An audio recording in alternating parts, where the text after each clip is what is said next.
hoje é dia de experimentar também um bom vinho, né? Com o nosso sommelier, editor de vinhos do portal As Boas Coisas da Vida, Irineu Guarnier Filho. Vou conversar, já tô vendo daqui, já me contaram que é um Pinot Noir. Tudo bem, Irineu? Oi, hoje nós estamos trocando estúdio, tu viu? Pois é, estamos no É uma coisa chique, palco a gente iluminado. vai. É um palco iluminado, é o vinho, né, Irineu? Que tá aqui no centro das atenções. Você já está acostumada com esse palco. Não, a primeira vez estreando. Tudo bem? Tudo e bem, este Regina? vinho vem da onde? Pois é, de novo estamos aqui com um vinho americano, um vinho da Califórnia. Eu tenho trazido aqui, já deve lembrar, né, Regina? A gente já trouxe alguns da Califórnia, mas de regiões diferentes. E geralmente eu procuro trazer com a mesma uva para a gente perceber a importância dessa coisa chamada terroir, né?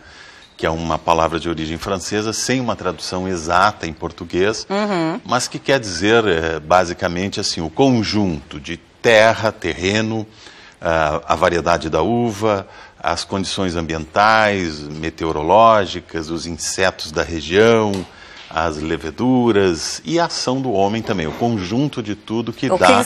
Quem não sabe nada não se estabelece, né, Não se estabelece. Dizem até, os franceses têm uma história muito boa sobre isso, né? Dizem que fazer vinho é muito fácil. Só os primeiros 200 anos que são um pouquinho difíceis. Depois, aí vai embora e fica extremamente fácil. Para eles, né? Que já tem mais de 200. Sim. Mas, basicamente, é isso. Assim, o terroir é o que dá a diferença. Quer dizer, a mesma uva, Pinot Noir, cultivada na Borgonha, que é a sua terra de origem. Ela tem mais de 2.000 anos na Borgonha. Né? Os romanos já produziam vinhos com essa uva.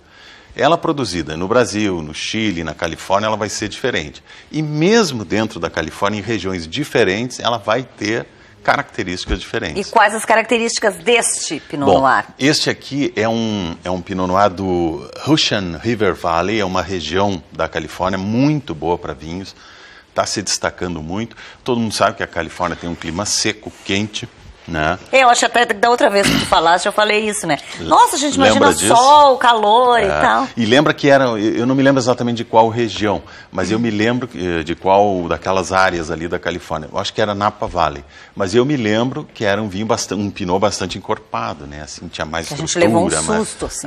Esse, nós vamos ter aqui um Pinot mais leve, porque o Vale do Rio Russo, esse é uma região que recebe a brisa fresca do Pacífico, então as temperaturas são bem mais baixas, principalmente à noite, é muito frio ali, em relação ao resto da Califórnia.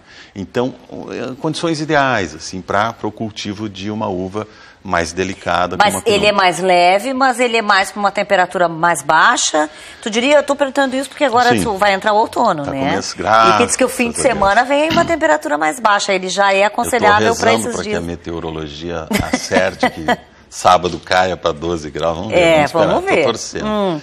E estou cansado de verão. Mas o Pinot geralmente é um vinho para essas... Eu diria que assim, para o outono que está chegando é perfeito. Porque ele é um vinho tinto, mas pode ainda ser bebido refrescado. Eu não diria gelado, mas refrescado.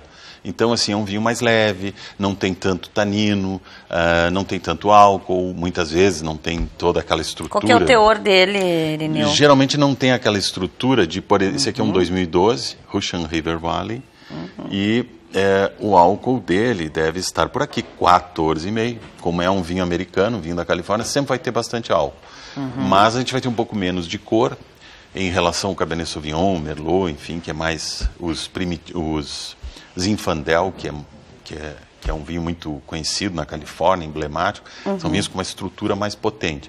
Esse é um vinho mais leve, dá para beber refrescado e, em alguns casos, até para harmonizar com peixe. Então, assim, uma dica para Semana Santa que vem aí, né? As pessoas querem harmonizar, às vezes, gostam só de tintos, não gostam de branco. Eu acho uma pena, preferem mesmo tinto, às vezes, né? Exatamente. Eu acho uma pena, porque nós temos brancos maravilhosos. Mas tem gente que diz assim, olha, eu só bebo tinto. Ok, então quer harmonizar com peixe?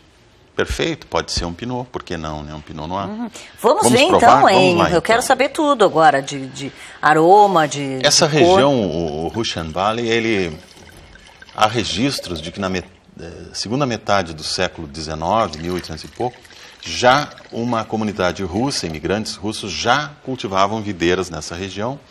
E aí esses imigrantes russos teriam trazido essas mudas da Europa, enfim, e lá começou a se desenvolver o que hoje os americanos chamam de área de viticultura americana, uma AVA, né, que é uma região demarcada. Então, o Russian River Valley é uma região dentro da Califórnia. É a minha impressão, ele é um pouco mais claro. Clarinho, né? Como eu te falei, ele vai ser um rubi claro, porque ele não tem aquelas, em quantidade tão grande, de antocianas, que são aquelas substâncias da casca da uva, que conferem cor ao vinho. Vai ter menos tanino também, nesse caso não tem menos álcool, ele é bem encorpado. O tinto, quando ele é mais escuro, quer dizer que ele é mais encorpado ou não necessariamente? Não necessariamente, porque há uvas que têm uma coloração mais intensa, né? São utilizadas, inclusive, em alguns vinhos muito claros, se utiliza uma uva, às vezes, por exemplo, uma Alicante Bouschet, que é uma uva com uma cor muito interessante, uma tintureira. Que aroma forte, interessante, né? Né? Assim. E é fruta, de longe, assim, a gente sente, né? Fruta madura, né? Fruta... Sabe que eu vou te fazer uma pergunta que fez a Amanda Rossato um dia que tu falaste aqui, a nossa telespectadora. Sim. Ela brincou, mas como que o vinho feito da uva pode ter aroma de amora, de morango? Ela perguntou isso. Essa é uma pergunta que muita gente faz. E a explicação é muito simples.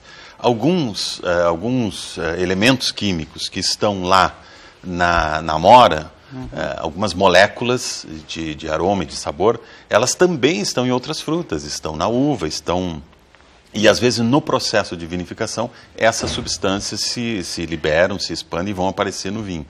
Então, assim, a gente poderia dizer, aqui tem a molécula N25000, não sei o que, é um código. Mas que é muito chato, muito desagradável. Difícil, né, da gente então é melhor saber. A gente dizer que aqui tem não amora. Vai lembrar também quando tomar, né, da molécula, não sei qual. É muito chato falar de moléculas, de fórmulas químicas. Então a gente lembra de alguma coisa que todo mundo lembra. Morango, o Irineu amora. Já tinha experimentado, eu ainda não. Nossa, mas ele tem um gosto bastante forte, né? Ele, assim, é um pinot, na Europa ele é mais leve, né? Agora, em se tratando de Estados Unidos, de Califórnia, ele sempre vai ter mais estrutura. Não falo só o álcool, não. Eu digo gosto mesmo, assim, né? Tem um sabor que desce redondo. Noto, assim, aí tem menos aquela fruta fresca e ácida dos pinots europeus, né? E tem mais um pouco de geleia, um pouco de fruta cozida, que é uma característica de vinhos de clima quente, né? Então aqui a gente vai ter um pouco de framboesa, um pouco de amora, mas a gente sente uma fruta assim um pouco puxando para uma geleia, um doce, né? Um doce de goiabada, uma coisa assim. Ele é bem forte mesmo.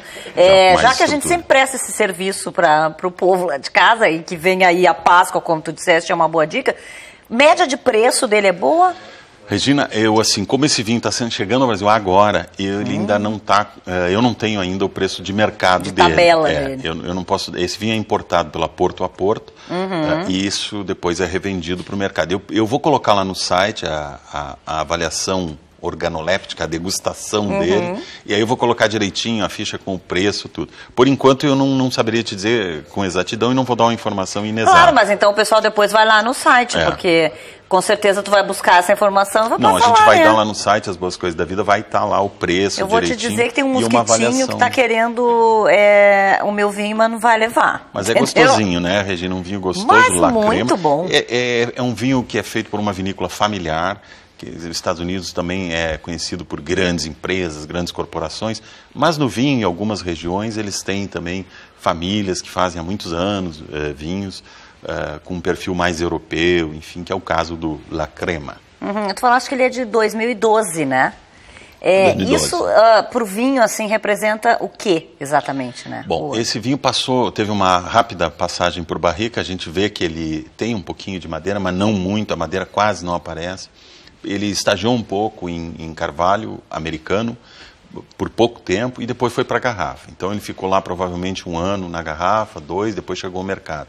O que dá? Ele arredonda o vinho, ele faz o que os enólogos chamam de a polimerização dos taninos. Os taninos que são aquela substância que dá aquele gosto áspero na boca, aquele, né, que lembra banana verde, aquela coisa que pega, que seca a boca, isso ele elimina.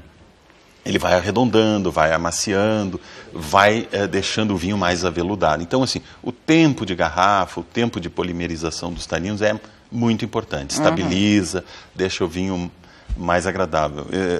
Normalmente se consome no Brasil, principalmente no Novo Mundo, com 1 ano de garrafa, menos às vezes, o vinho já está no mercado. Principalmente Pinot e Gamay, enfim. Mas é legal que ele fique mais um pouco na garrafa. Eu vou te agradecer já perguntando uma coisa, porque nós vamos falar de chocolate, né? A gente estava falando de Páscoa e Maravilha. vinho com chocolate é uma mistura boa, Daniel? É uma das harmonizações mais difíceis que existem de ser feitas. Não é tão fácil. Por exemplo, um chocolate forte, amargo, com um pouco açúcar, com esse vinho não vai funcionar. Ele mata o vinho, porque o vinho é muito leve, muito delicado. Aí eu recomendaria um vinho mais encorpado, um Taná, um Merlot, talvez mais encorpado, com passagem por barrica, ou talvez até um vinho do Porto, né? Puxando para o licoroso. Esse aqui eu não harmonizaria com chocolate. Mas então o povo vai procurar o vinho certo aí. Obrigada, Irineu, pela tua presença hoje. Regina.